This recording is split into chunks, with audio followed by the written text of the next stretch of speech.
Hey, what is going on, everyone? Welcome back to the channel. I'm so glad you could join me today. Today we have this gorgeous Dakar Yellow E36 M3 in front of me, and I'm hoping that it doesn't snow outside today, but it's Michigan, so we'll see. I do apologize for no Sunday drive last week, but I'm sure you guys will forgive me. This is the first video in a new series I'm going to start called POV Driving Impressions. So as I start the car season, I get the opportunity to drive some newer cool cars I haven't driven before, or maybe I have. I'll give you guys my honest impression of what the cars are like. This car is pretty close to stock, so it'll be kind of new for me. I have driven this car before, but I haven't really pushed it, so you guys are going to be hearing kind of my honest impressions. The owner of this car, Tyler, runs the Instagram or store, TCE European.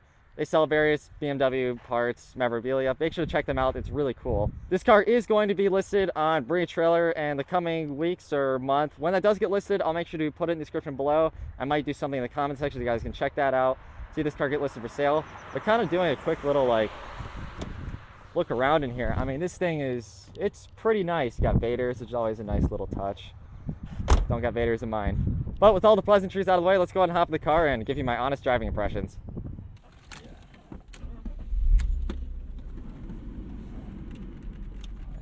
Close up everything. Want the rear windows up? Yeah. All right. Stock E36 M3. Clutch grab point is low. Oh yeah, it was low right when we put the new brand new clutch in and everything. Oh, Wow. there we go. Cut that on YouTube. It's going in the video, guys. I'm a rookie, guys. All right. All right. Stock E36 M3. And this thing is nice. So tell us a little bit about the car. How did you buy it? When? How did I buy it? All right. Yeah. So I actually traded for this car, but I originally had a 316i E30 Touring in Daytona Violet that I imported from Germany. Well, I drove the car for a while, and it was just pathetically slow. Like the slowest car I've ever driven in my whole life. The E30? The E30 316i, and so I decided to sell it because those cars are really desirable here to use as like the base for all kinds of stuff like M20 swaps, M30 swaps, M52 swaps, like all this stuff. It's like a really good base. E30. And so I was like, I want to sell this for top of the market and finally get into something a little faster. So I met the owner of this car who wanted that car. So we arranged basically to do a trade where he'd put, I think it was like $4,000 or $5,000 of cash on top of what I had bought that car for, and then that's how I ended up in this. The only thing he didn't tell me was that it was blown up. The first time I took this thing for a drive, I got a ticket, and the second time I took it for a drive, it exploded. That's a double whammy there. So we basically found like a new low mileage drivetrain from the East Coast. Drove out there and got it, brought it back, and then put it into this, and then gave it a manual transmission, and then worked on restoring all the other stuff that like I just wanted it to be to make it like really, really nice stock. Yeah, car's very fresh. Yep. So that's kind of the quick version of how I came to own this. Yeah. Well, it definitely, I mean, everything. I mean, the alignment, everything is straight. It shifts butter smooth. Yeah, I just wanted to basically just drive just super, like, smooth and nice. No, like, crazy clonks or bangs or anything. I just wanted to drive, like, a really nice stock car. Because these cars are famous to just handle and drive super smooth and nice right out of the box. Oh, yeah. And because this car has a lot of miles, it needed all that stuff to make it really feel new. But as a result, I think it drives very, very, very nice, like a low mileage one would, because all the parts are brand new. So it makes a lot of sense. So you got almost 251 on here. It might tick over today. Yeah, I think it's gonna probably hit about 251,000 by the time it hits its auction, which is gonna be awesome. It's probably gonna be one of the highest mileage E36 M3s to go on Bring a Trailer ever. Yeah. That'll be exciting. Yeah, I think I saw the highest mileage one I've seen sell at auction, I think, was on Cars and Bids, and it was a 95 with like 240 something on it. Yeah. Maybe it's 238. That car sold for like 12, but it wasn't as nice as this, and this is yellow and it's sedan. It's a completely different car. Yeah, it's interesting because I think this car, the values are driven off a lot of different things, and one of the main things that drives the value is the color. So yeah, it is like original Dakar. It's not like, you know, a black car painted did get it resprayed just because the paint was old and sad after 250,000 miles and 24 years at this point. So like, it definitely needed the respray to be looking like a fresh car. Yeah, So, I think they did a pretty good job of the paint job. Oh man, even over the bumps. You Bilstein B6 in Eibach Springs, right? yeah, so the suspension was done right before I got the car, so it was like pretty much brand new. The previous owner had like bought it, threw like brand new brakes and everything on it, and then put it in his garage. So yeah, it's pretty much got new B6s, Eibach Springs, and that's pretty much the only modification that we've done to this. So, Yeah. Actually, we did do a short shifter too. What short shifter? This is like the first revision of the Ireland Engineering short shifter. Oh, I didn't even know. Yeah. It felt a little clicky, but like it wasn't. I'm gonna stop for the. Yeah. Sorry, I don't mean to be a dick on the road. Yeah, it reduces the throw by a lot.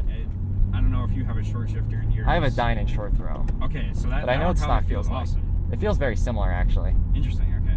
Well, the coupe has the stock shifter. Yeah. And it's night and day.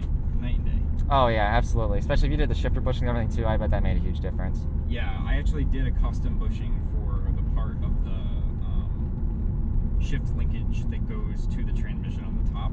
I CAD'd and designed like a 3D printed, like more stiff bushing to give it a little bit more of a notchy feel.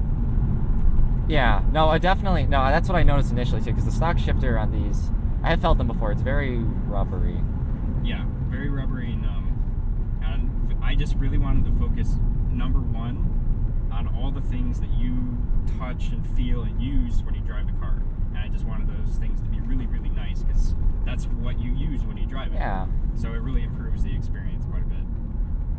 I absolutely agree.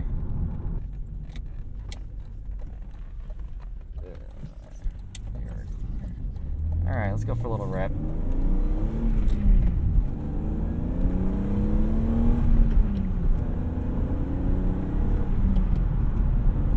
Wow, it is butter smooth, this slick. I do kind of going from mine to this car, you kind of feel like the cold air intake. It's got a very nice, like, muted resonance. Yeah, but the it's not- sound is probably going to be a lot different because this has like stock intake, like intake muffler. exhaust. Yeah.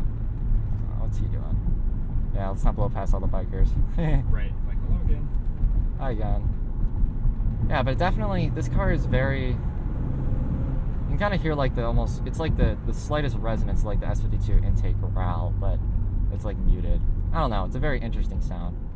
Yeah, I think it's really interesting because you definitely compare it to the coupe, which is, I think, in terms of the engine and everything, even more stock. It sounds even more stock. Yeah. So, and it sounds definitely quite a bit different. I absolutely agree. Guess we're gonna drive that one next. So. Yes.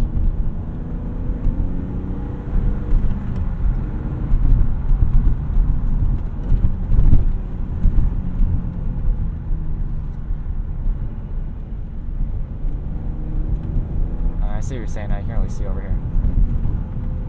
Yes. Yeah. This is definitely nicer one way than the other.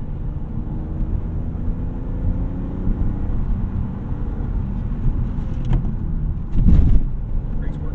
Yeah, brakes work.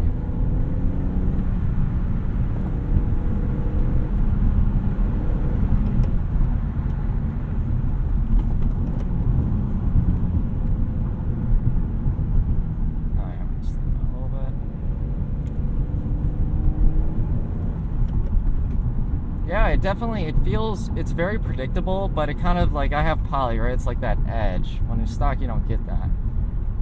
But it feels it's like good. it's softer. It absorbs a lot of the like little bits in the road just a bit more and dampens it out. Whereas like with the poly, it just transfers all of that impact through the system. Yeah, which can give you a little bit more, but then when more you're feel. doing, It definitely has more like road feel.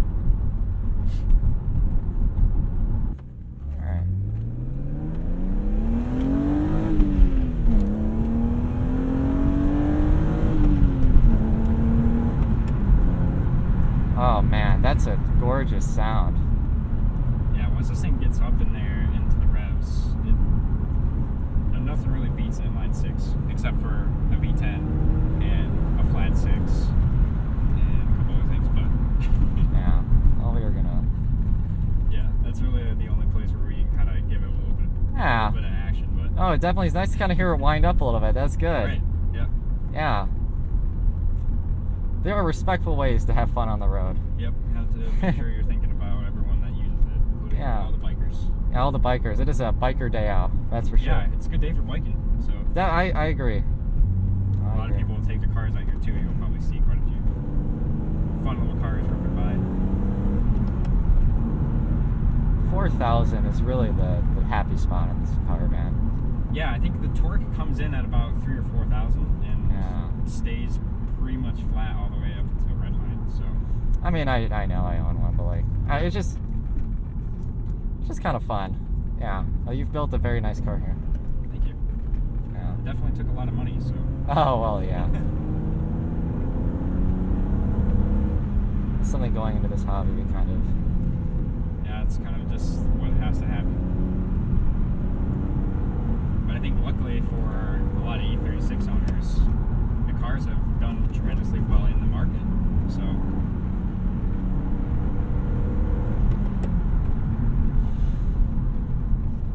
Okay, let's not. Alright. I'll wind down second here a little bit.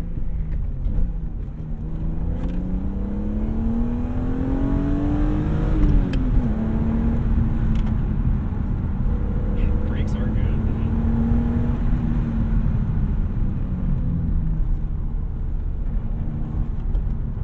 Yeah, I'm a huge fan of this car.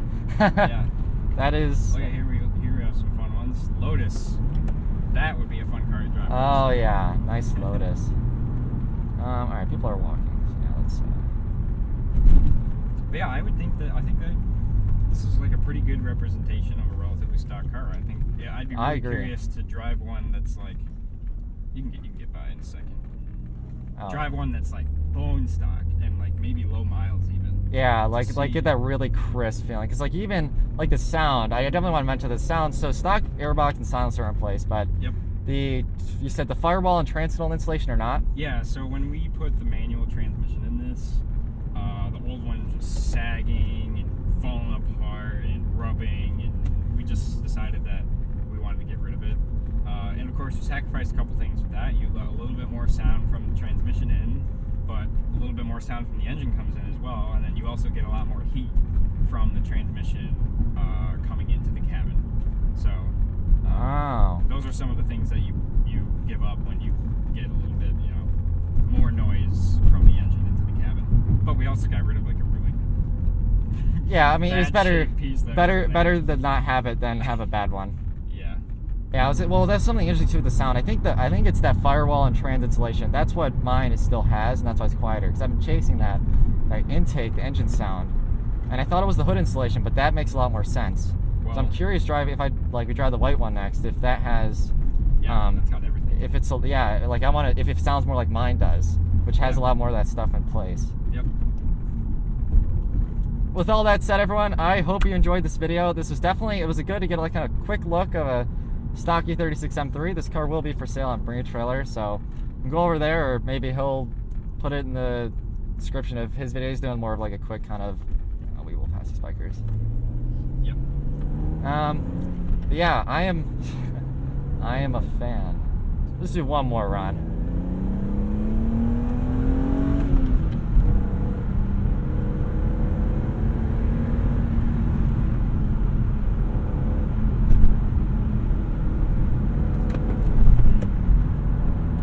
Yeah. I hope you guys enjoyed. I will see you in the next one.